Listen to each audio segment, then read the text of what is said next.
5 games of hoops on a Saturday night. The Miami Heat get a very nice win against the Houston Rockets. Who is the most underrated player in the NBA? And Brandon Miller continues. And Brandon Miller continues his very, very impressive scoring streak. My name is Levi Jacob, and you are watching the Daily Basketball Recap. Let's jump into it. Game of the night. The Miami Heat hold off the Houston Rockets. Bam Adebayo scored 24 and 11, 3 of 5 from 3, 9 of 17 shooting. Very, very nice game from Bam. A plus 16 in this game because he was just all over the place. He hit some really timely shots, including 2 3-pointers back-to-back that were very, very nice. Pele Larson is becoming a real player for this Miami Heat team, 6 of 12 shooting on the night, 7 of 8 at the line, 20 points, 4 rebounds, 4 assists. Tyler Hero tripped in with 18. Norm Powell is out. He's supposedly right now considered week to week. I don't know why that is, but it is what it is. You know, like they didn't really, his groin is apparently not in great shape. I don't know what made that determination or at what point that happened, but supposedly that's the reality.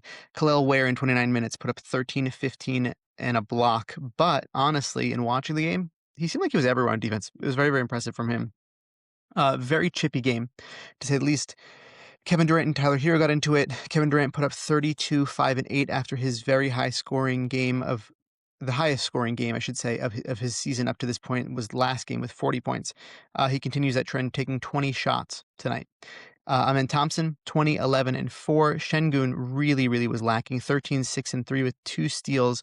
The chemistry on this team is noticeably worse than it was before, despite Kevin Durant taking it more seriously. Reed Shepherd, 14 points, 4 rebounds, 5 assists in the starting lineup. Tari Eason, 10, 11, and 5 with a steal, 4 of 12 shooting, 2 of 7 from three-point range. He really couldn't get it going last night from three-point range. The Heat were actually playing good defense, is the truth. Ultimately, they traded a couple of buckets down the stretch, but in the fourth quarter, Pelle Larsson scored 10 of his 20 points, and that really, really added the fuel to the fire to be able to just outlast this Rockets team. Not much else as far as this game, so I'm going to go to the next one. The Hornets beat the Blazers 109-93. Brandon Miller scored 26 points. His last 4 games are as follows: 26, 6 of 12 shooting from 3, 33, 6 of 11 shooting from 3, 23 points, 5 of 9 from 3, and 22 points, 5 of 7 from 3.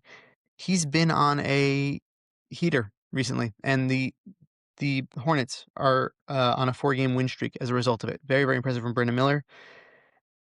He looks like he's like the real deal. Like he looks like he has the potential to be a future Paul George-esque player. He can do it on the offensive end. Obviously, he'll hone in his game better on the offensive end. He won't just be chucking up shots as much, and as he hasn't been this season, but taking more impactful shots, as well as his defense. He's got length and he's got athleticism, and his defensive instincts are there. It just depends on whether or not he wants to put in the effort. But recently, he's been putting in the effort. It looks really, really nice, and I really think that he has really a couple of all-star games in his future. He's a very impressive player to me.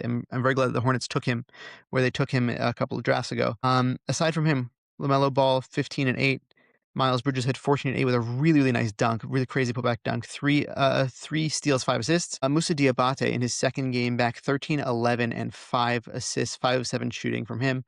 Con Knipple, 10 and 8 with 3 steals. Kobe White had his first 20-point game for this Hornets team on 5 of 13 shooting. You could see that they were trying to get him more into the flow of the game. The Blazers really, really were you know, it's sad to see them without Denny, and I hope that he comes back soon. I hope that he feels good enough to come back soon. Drew Holiday put up 25 points on 9 of 16 shooting. Jeremy Grant had another 20-point game for this Trailblazers team. Donovan Clingan, in 26 minutes, he had 4 fouls, to be fair, but 7, 8, and 2 with a steal and 2 blocks. 3 of 6 shooting, not his usual night that he's been giving you. And also, Scoot Henderson off the bench only scored 8 points, 3 of 12 shooting. He's going to take some time. But really just a complete, dominant win for this Hornets team, which is exciting to see. I really am excited to see them in the playoffs. Like, I want to see them play winning basketball in the playoffs, and it's obviously not going to be as pretty, but I'm excited to see like what they can be doing. Next, the Toronto Raptors beat the Wizards 134-125. Emmanuel Quickley, 27 and 11. He's really been playing really nice basketball for this Raptors team. Just looks like a different player than when he was on the Knicks, like the better version of that. And it's so much fun to watch him have a healthy season where he's really able to contribute at this level. Like, if he's able to keep this up and progress a little bit more next season, like in the East, there's no reason why he can't be an all-star. He plays defense. offensively, he really has put it together like very well for this team. Really is exactly what this team needs in a sharpshooter. And it's just fun. It's fun to watch when he's hitting shots and all the guys are able to operate inside, including Brandon Ingram and Scotty Barnes. Masterful, very masterful. Brandon Ingram, 24 points, 9 of 14 shooting. RJ Barrett, 21 points, very nice from him. Scotty Barnes, 18, 4 and 4, 7 of 13 shooting, 29 minutes. Had 4 fouls. Jakob Poeltl, 18 and 10 with 3 assists and 3 steals with 1 block, 7 of 7 shooting, making the most out of his time back in this lineup. It's awesome to see. Aside from that, only single digit scores for this Raptors team. But when your top 6 guys are playing like that, top 5 guys are playing like that, you don't really need much else. This is really, really, really impressive. Really impressive from the Raptors. Again, they're playing against the Wizards, so take everything with a grain of salt. Bilal Coulibaly, 14, 5 and 4. Keyshawn George, 14, 3 and 1. And shooting 15 minutes for him. Again, just weird minute stuff with them. I know that they're tanking, but still. Vukovic, 13, 3 and Carrington, 12. Will Riley off the bench, 6 of 10 shooting, 19 points. They let him go off 34 minutes. Champagny, 12 points. Hardy had 11 and Jameer Watkins had 10. Everybody got a lot of minutes, including Gill and Sharif Cooper with 28 and 18 minutes, respectively. I don't expect of the Wizards to win again when they're playing basketball like this, when they're being coached like this, but it's still a nice win from the Raptors. Like, I like the minutes that I saw from the Raptors. It's a weird thing where it makes each Wizards player seem more hungry because of the limited minutes. Like, they try to do more within that time limit. However, you know that they're not going to get more minutes. So, like, I don't know. It's interesting, but the Raptors really secured this win. Like, they were in control of this game.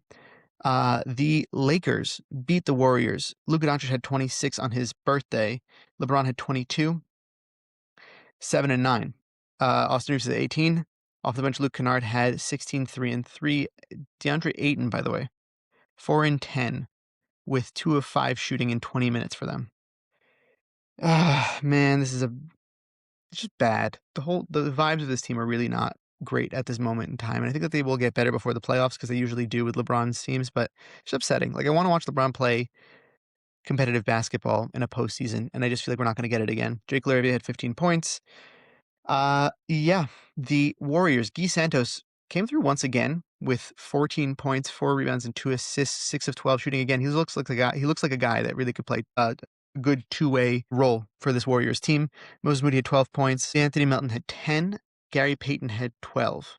Nobody else scored in double digits. Nobody else. I'm waiting for Steph to get back so that we can all say, wow, Steph Curry, watch him shoot 3-pointers, have a good time with him. I want him to play with Seth also. And I also want him to play with Porzingis. I feel like Seth, Steph, and Porzingis is it's fun. It would be fun to watch on a basketball court. And I want to watch it happen because I don't want to watch this. I don't want to watch Draymond Green without Steph Curry. It's not a fun time. And good that the Lakers won this because they should have, because you can't be a 6th seed and call yourself a playoff team if you can't win against this Warriors team. So good. Glad that they're winning. The last game of the night, the Pelicans beat the Jazz 115-105. They are on a 4-game winning streak. Very, very nice Pelicans. Sadiq Bey, 24 points again, 7 of 16 shooting. Bryce McGowan's 18 points. Herb Jones, 17, 8, and 7. 7 of 16 shooting, 3 of 8 from 3 for him. But I like Herb Jones a lot. I want him to be able to be in a winning situation. Jeremiah Fears off the bench, 18, 11, 5. 2 steals. They have not been. No, cut that part out. Jordan Poole took 8 shots, hit 4 of them. So nice. Derek Queen got 19 minutes, 7, 9, and 3 with a block. And Yves Missy also got some minutes with 3 blocks, 5 points for him. Keontae George played finally after a very long time, 17 points, 2 rebounds, 4 assists for him, 4 of 11 shooting. Ace Bailey with 30 minutes, 4 of 16 shooting, but 13-2 in shooting. That is all she wrote about this game. All she wrote. They've swept the Jazz, so if they meet in the playoffs, they have the season series. I'm just kidding. The Pelicans are not going to be in the playoffs. Maybe play in, but they're not going to because they're the 13th seed right now, and the Jazz are definitely not going to be. So that is none of anybody's concern. To make this episode a little bit more interesting, a few updates here. Chris Middleton is not going to be bought out by the Mavs. He's going to finish out his season with them. Darius Garland, I don't know why that would be interesting, but it's just an update. Darius Garland is going to make his debut on Monday, likely, with the Clippers. I'm excited for that. I want to see that happen. And we're going to read off quickly. Bleacher Report published an article of the top 10 underrated players in the NBA at this point in time. This is my jam. This is exactly the kind of list that I love. We're going to start off with number 10. Najee Marshall from Dallas has been having a very nice season so far. Jalen Tyson from Cleveland, who's his second year. He has been shooting basically unconscious from three-point range, and he's just filled in whenever Cleveland needs him to fill in, which is awesome because they have a lot of injuries. They need it a lot of the time. And he really, really delivers. He's really taken over the DeAndre Hunter role very effectively. When he was playing next to DeAndre Hunter earlier in the season, didn't bother him. He didn't have a hard time with it. Number 8, Aaron Gordon. I just haven't seen enough of Aaron Gordon this season to agree with that on this list, honestly. He's like had a 50-point game in the season. His shooting numbers have gone up so significantly, but he hasn't played enough games for me to even tell you if he's better or worse, or if he's a different player than what he's been past seasons, so I don't agree with this. Josh Hart at number 7. Josh Hart is definitely underrated. He helps the Knicks a lot when he's out there. I think that this was more of an argument to be made earlier in the season. I think we've seen enough of him with the Knicks to know the Knicks have to figure it out even without Josh Hart on the floor. I don't know to tell you that he's underrated per se. Ty Jerome is at number 6 for Memphis. Ty Jerome definitely deserves to be on this list. I would put him at number 6. Number 5 is Toumani Camara. Toumani Camara slowly picked up the game this season. He was not as good as he usually is in the beginning of the season. It's all rounded out. He's become an excellent player. He's shooting great percentages. He continued what he did last year. He's probably going to be on another all-defensive team, I hope, for his sake, because he deserves it. He's just a really, really good player, and I love to see what he's doing in Portland and how much he adds to this team. Peyton Watson is number 4. Absolutely should be on this list. I would argue maybe even a little bit higher because what he's done is uncanny, and the Nuggets basically might need to get rid of Christian Brown in order to keep Peyton Watson, which is pretty crazy because they just paid Christian Brown last offseason, and he hasn't played. I want to say that Christian Brown has not played over 15 games for the Nuggets this season, so how would you even know? But still, like, with what he showed you, it's almost impossible to get rid of him. Like, you can't, like, let him go knowing that he might be a 20-point per game scorer in the league night to night. Number 3 is AJ Mitchell. Everyone knows my feelings on AJ Mitchell as an OKC fan. He means probably the most to this team that the player has meant since, Kason Wallace 2 years ago. It's hard to say. It's very hard to say, but he's excellent. He is excellent. Maybe Alex Caruso. Number 2 is Nickeil Alexander-Walker. Absolutely. I thought that he was amazing. I didn't think that he would be this in leaving Atlanta. I didn't think that he had this in him. Sorry, in leaving Minnesota. I think now that the Timberwolves really, really know what they're missing, and knowing that he was a 18-plus point per game scorer a night and could really be the lead ball handler for an attempt at a playoff seeded team, I think that they really, really regret letting him go, especially because they just didn't pay him. They could have offered him something. They just didn't. Ryan Rollins is number 1. Nickeil is probably higher than him. So is AJ Mitchell for me. I think Peyton Watson is also above him for me. But Ryan Rollins belongs at that number 4 spot above Toumani Camara and Ty Jerome 100%. He's awesome. He's really an awesome player. He's come along very well. And no one expected this. Like, everyone was like making like Jeremy Lin jokes. This is far surpassed Jeremy Lin. He's kept this up for a whole season. Really, really kudos to him. I think Kevin Porter Jr. also deserves to be on this list for the Milwaukee Bucks. Honestly, he's put together such an immaculate season for them when he's been able to play, and I don't think that he gets enough shine. And I think, again, I'm going to shout him out again. I think Donovan Clingan deserves to be on this list and probably around the top 2, top 3. But aside from that, man, this is a fun list, and I love lists like this. If you guys want to see me review more lists, please absolutely let me know, and send them to me even, and I would be happy to review them. This has been your daily basketball recap in 15 minutes or less. Thank you for watching, and have a great rest of your day. See you tomorrow.